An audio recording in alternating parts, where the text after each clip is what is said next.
فقالو، بس کہا انہوں نے، ان قوم ثمود نے، ابشر منا واحدا نتبعہ،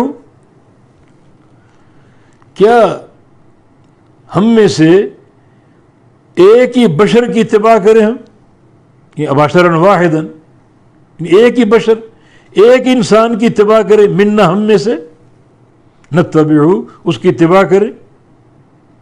یہ ہماری پوری قوم ہے، بڑے بڑے عمراء اور مالدار لوگ بھی ہیں، بڑے بڑے زیرک انسان ہیں، تو ان سب کو چھوڑ کر یہ صالح کو نبی بنایا گیا علیہ السلام، تو سب کو چھوڑ کر ہم اسی کی اتباع کریں صرف. ان کے ذہنوں میں خناس یہ تھا، کوئی مالدار، کوئی سرمایہ دار، اس کو چنا جاتا نبوت کے لیے تاکہ اس کا مال بھی تقویت کا باعث ہوتا. مگر یہ نادان قوم نہیں سمجھتے، مال کی تو کوئی حیثیت ہی نہیں.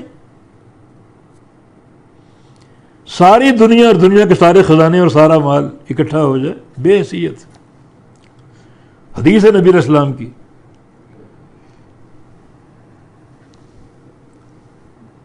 کہ اللہ تعالیٰ کے نزدیک لو کانت الدنیا تعدل عند اللہ جناح بعوضہ، اگر یہ پوری دنیا اللہ کے نزدیک ایک مچھر کے پر کے برابر بھی ہوتی تو ما سقا کافر شربۃ من ماء، تو اللہ تعالیٰ کسی کافر کو ایک گھونٹ پانی کا نہ دیتا.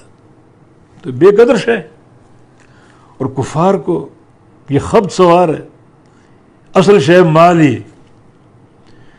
تو ہم میں سے ایک بشر صالح کی ہم اتباع کریں. بڑے بڑے مالدار موجود ہیں، رؤساء موجود ہیں، قوموں کے سردار اور لیڈر موجود ہیں، ان سب کو چھوڑ کر اس کی اتباع کریں، اس کی پیروی کریں.